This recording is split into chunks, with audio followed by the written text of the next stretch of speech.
Hello everyone to this talk about smart contract vulnerabilities from first principles. I think you've already heard a bit about DeFi security, and now I want to talk a bit more from the code side. How are these vulnerabilities actually caused? How can you find them as an auditor, or how can you avoid them as a developer?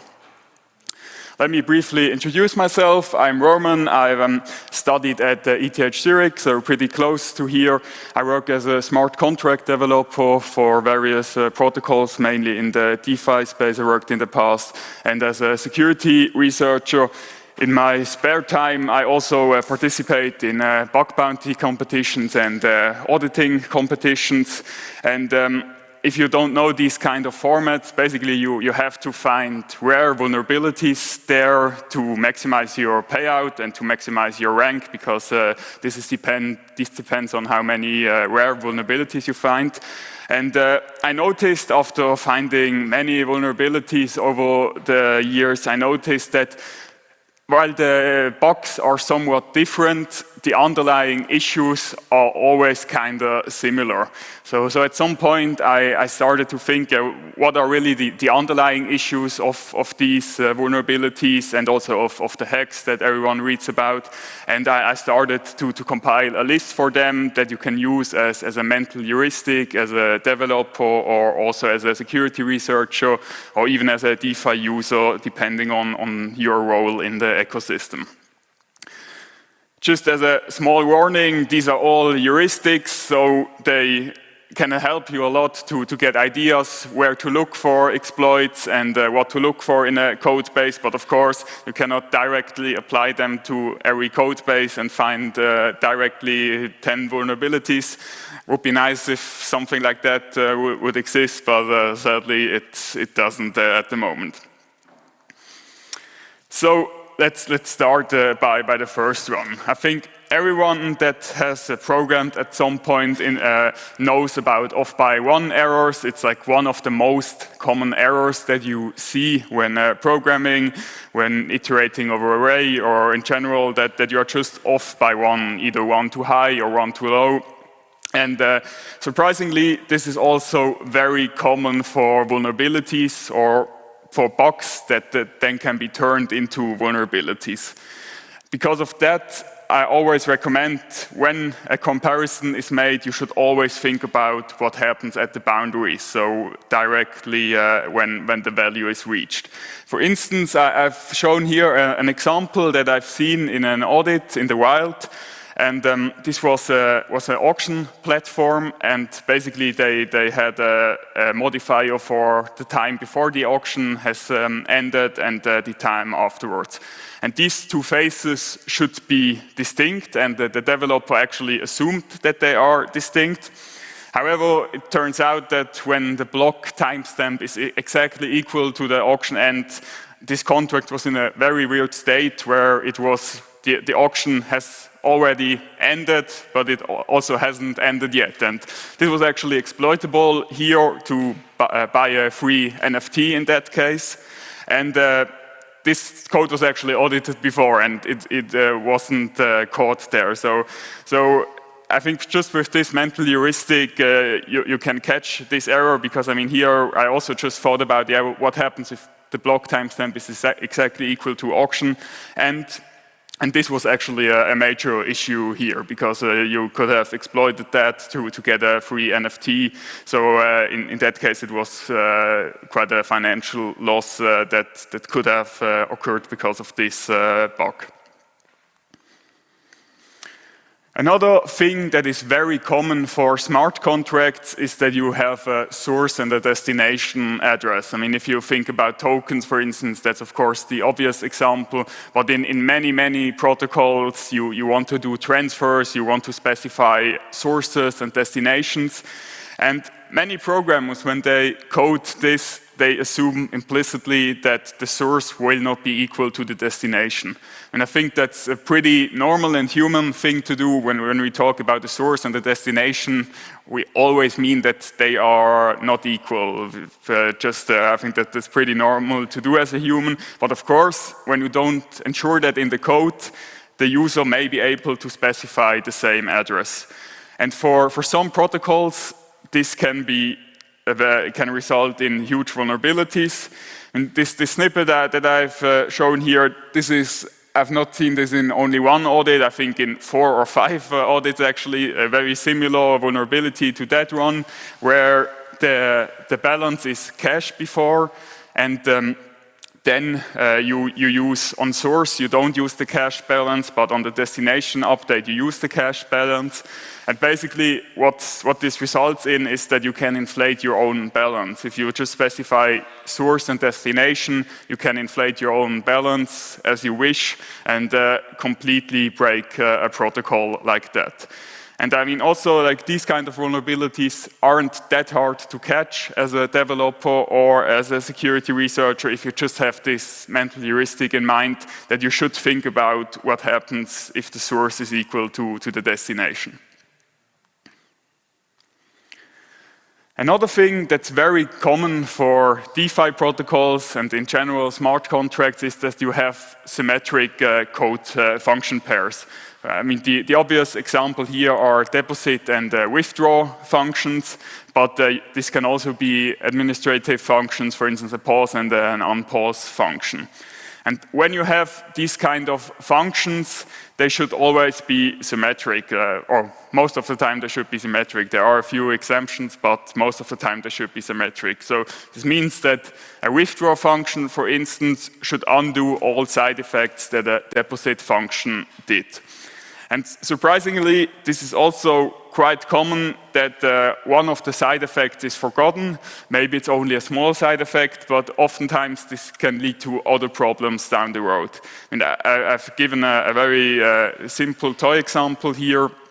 Basically, deposit and a withdraw function, and the deposit function marks addresses over a certain balance as premium addresses. And I mean, these kind of patterns are relatively common, that you may have a side effect depending on the balance or depending on the amounts. And then when you look at this code, or when you develop this code, I really recommend to compare like both functions, maybe even line by line, because then this is extremely easy to catch. When you don't do that, this can be very hard to catch because it may be a small side effect, but when you really compare them side by side, things like that are easy to catch.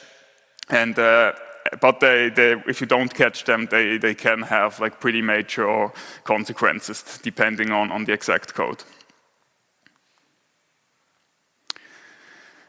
In smart contracts, I mean, it's pretty normal that there are rounding errors, and in general, this is not a problem. However, it can become very problematic if these rounding errors are amplifiable in some way. And I've shown a small example here.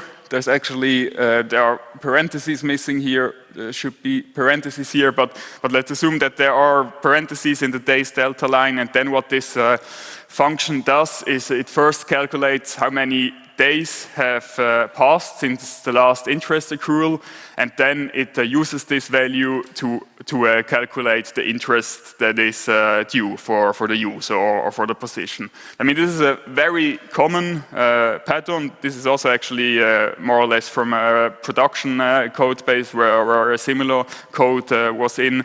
And this generally works if you accrue very rarely. I mean, if you accrue interest every 200 days, for instance, this isn't too problematic to do it like that. But of course, the problem is that the days delta, that this calculation rounds down. So if you call this after 23.9 hours, for instance, the days delta will be 0 and the whole interest will be 0. And this was actually the vulnerability in this protocol. This was a mortgage protocol, so pretty high values, million or a few millions. And then, of course, if you take out the mortgage there, you have an incentive to just call this function every 23.9 hours because you get a free mortgage like that. And I mean, paying $5 or $10 for the gas fees isn't too bad to get a free mortgage. So I think that's a deal that most people would take. And also this error this was tested, this function, and it worked well in the tests, but the problem was they only tested it with whole days, and they didn't think about rounding errors or what happens if values are rounded down. And I think that that's always a good thing to have this in mind. And I mean, it's especially problematic if you divide before multiplication. These are usually the scenarios where things like that happen, where you have these amplifiable rounding errors, where suddenly instead of one way, you lose one E4 or things like that. So solidity is kind of special because it doesn't have an option type. So you don't have none or null like in other languages. And a very common pattern to check if a state is uninitialized or if some variable is uninitialized or if some mapping key is uninitialized is to check if it has the default value. So 0, for instance, in the case of an int, or address 0 if it's an address. And I mean, this pattern is generally fine, but it can become problematic if there is a way for the user to set this value to 0. Because I mean, then you execute the initialization logic, but then the user can reset the value to 0 or address 0 or whatever the default value for this particular type is. And then if this code is executed a second time, the init logic is executed a second time as well. And I mean, as you can probably imagine, this logic is usually written with in the mind that this should only be executed once. So this can often lead to quite large problems, not only security problems, but sometimes it just leads to a denial of service and leads the smart contract in some weird state where it doesn't function anymore, simply because this was never intended. So this is also something to keep in mind when you see such logic. Always think about, is it possible that the value will have this default value again? And if so, the recommendation is to use an explicit initialization flag. So just a Boolean, you set that once, and when it's set, you do not execute the logic again. It has a certain overhead, but sometimes it's unavoidable. And something that's more testing heuristic is that for many functions, n function calls with the value x should be more or less equal to one function call with the value n times x. For instance, if you think about the deposit function in a smart contract, if you call this function 10 times with one if, or if you call it 1 times with 10 if, the resulting system state should usually be quite similar. There may be small differences, and there might be valid reasons that there are large differences, but in most cases the state should be similar, and that's also what you would expect as a user. And I mean, this is very easy to test. This is also very easy to test with fuzz tests. You just split up a given test and run a small loop and compare the two states. Nevertheless, it's often able to catch some errors. For instance, it might be able to catch rounding errors, or it might be able to catch wrong init logic. This mostly because I've seen like test reads that only call a function once, and the system completely breaks if the function is called a second time, but they don't test this. And I mean, of course, this is also something that you should test. Don't only call your function once, call it multiple times in your test read and check that nothing breaks like this. Another thing that is common in quite a few smart contracts and that leads to a lot of vulnerabilities are the handling of duplicates. And this is all the snippet that I've shown here. This is also from an audit I did, was also not catched in quite a few prior audits. And basically what the problem here is that the developer first cached all the balances of a user-provided token array, and then paid out these cached balances. And this generally works fine, but it becomes problematic if the user provides a duplicate in this list, because then his balance will be there 2 times, and he will get paid out 2 times or even multiple times.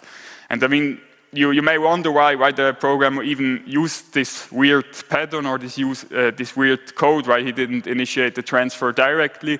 The reason here was that he wanted to follow the check effects interaction pattern very closely. So he wanted to do all interactions in the end for security reasons, which is generally a good thing to do because of reentrancy attacks. But he actually introduced another vulnerability when refactoring the code to address this first vulnerability. So, and I mean, this is something that is relatively common, that you see a lot, because oftentimes also developers do this implicit assumption, a list, they won't have duplicates, but then they forgot to check for it or to disallow lists that actually contain duplicates. And as you probably noticed by now, many vulnerabilities are caused by assumptions that a developer makes, by implicit assumptions that he doesn't then explicitly check in the code. And also this one is the same.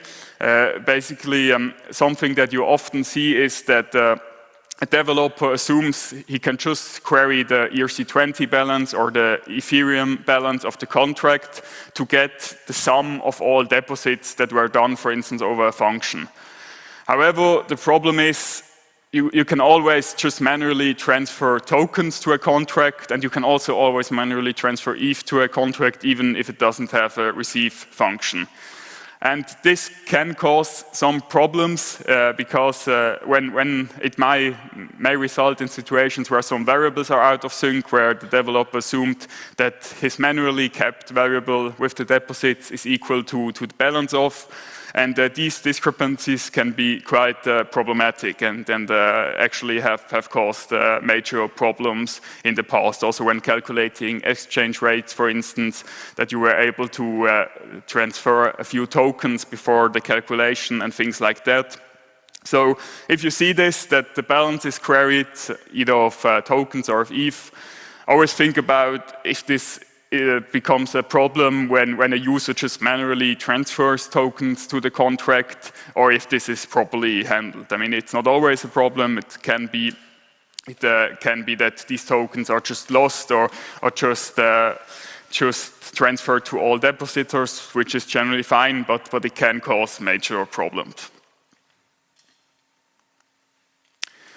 So these were a few mental heuristics and common things to look for when you as a developer or you as a security researcher or even as a DeFi user that just checks the code on Etherscan looks at a smart contract. In the GitHub repository that I linked here, you can also find all of these heuristics and also a few more. And you can also use that when you are developing yourself contracts or when you are looking for vulnerabilities yourself in a contract to use basically as a reference sheet and to check if you find one type of these vulnerabilities or attack patterns in the smart contracts you are looking at. Thanks a lot for your attention.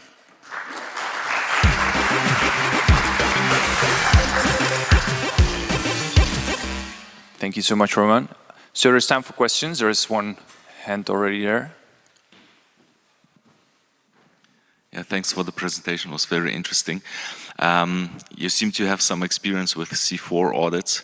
So for people that also want to kind of like participate in these type of contests, what advice would you give?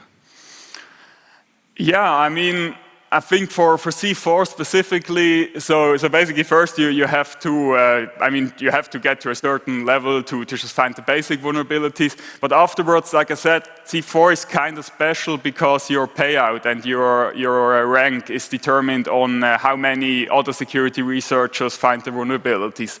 So I would try to really focus on finding rare vulnerabilities. try to get creative, maybe use a few of these patterns. I personally used these in the past to get attack ideas, and a few of the vulnerabilities that I've shown here were actually solo findings then on C4. I mean, they weren't so obvious like here on a large slide in font size 20, they were more hidden, but for C4 and this kind of contest format, my recommendation after you have like the basic security knowledge and participated in CTFs is to really try to get creative, try to think about how could this contract be exploited in maybe even some exotic ways, and this usually helps a lot in these kind of contests.